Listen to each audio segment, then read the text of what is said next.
The first time Owen called me by my name instead of Dad's wife, he was 14 and needed a ride home after missing the school bus. It wasn't affection. It was convenience. I took it anyway. By then, I'd been married to his father, Mark, for almost 6 years.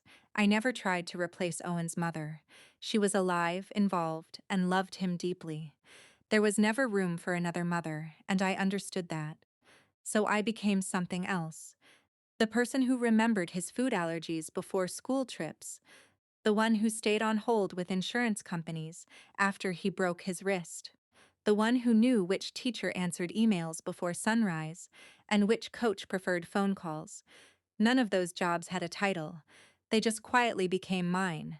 Mark traveled often for work. At first, it was temporary. Then temporary became normal. If paperwork needed signing, I prepared it. If appointments needed scheduling, I handled them. Teachers called me because I always answered. No one officially asked me to become the family's organizer. It simply happened because saying yes was easier than watching things fall apart. Owen never thanked me much. I didn't expect him to. Teenagers aren't famous for gratitude, but every now and then I'd catch small signs. An empty cereal box left on the counter because he knew I'd buy the same brand. A text asking if I could bring forgotten cleats before practice. Those tiny moments fooled me into believing trust was growing. Then came the scholarship interview. Owen had spent months preparing. It meant everything to him. The evening before, Mark's flight was delayed. I spent hours helping Owen organize documents, printing forms, checking directions, ironing his shirt after he noticed wrinkles. The next morning, we were all exhausted. Halfway through breakfast, Mark mentioned that Owen's mother planned to attend the interview too. The room changed. "I wish she'd been helping this whole time," Owen muttered. Neither of us answered. Then he looked straight at me. "You'll never be half the woman my real mother is." The sentence hung there. Mark immediately stood. "Owen." I raised a hand. "It's okay." For the first time in years, I realized I had been trying to earn a position no one had actually offered. I smiled. "Good." They both looked confused. "Then let your father handle everything. I've done my part." Mark's face lost its color. "Wait," he said quietly. "What do you mean by that?" "I mean exactly what I said." I stood, picked up my coffee mug, and left for work. I didn't slam doors. I didn't cry in the car. Something inside me had simply settled. That afternoon, Mark called 6 times. I answered once. "The school says they need someone to confirm transportation changes. I'm sure you'll handle it. They've always called you." "I know."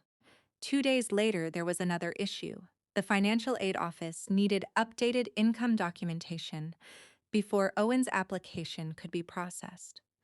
Normally, I would have assembled everything, contacted accountants, and uploaded the forms.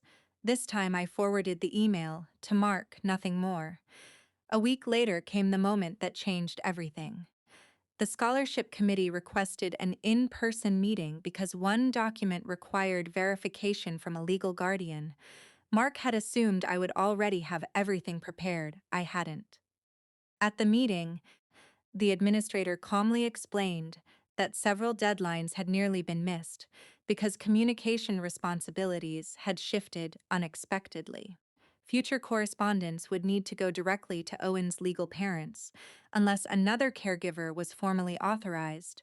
There was no accusation, no raised voices, just official procedures. For the first time, everyone in that room saw how much invisible work had been resting on someone who wasn't legally required to carry it. Driving home, no one spoke. That evening, Mark found me reading on the porch. I didn't realize.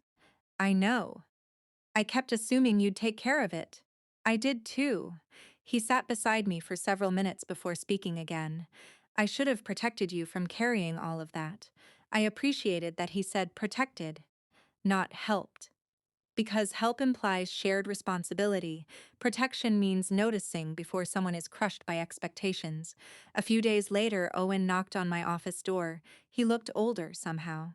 "I was angry," he said. "I know. I still love my mom. I never asked you not to." He stared at the floor. I confused loving her with pushing you away.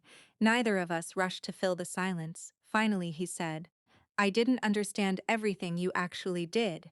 You weren't supposed to. He nodded slowly. I was. There wasn't a dramatic apology, no instant healing, just the beginning of honesty. From then on, Mark handled the responsibilities that belonged to him.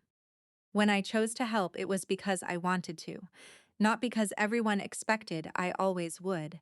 The family didn't become perfect, but it became more truthful. And strangely, that truth gave all of us more room to breathe than sacrifice ever had.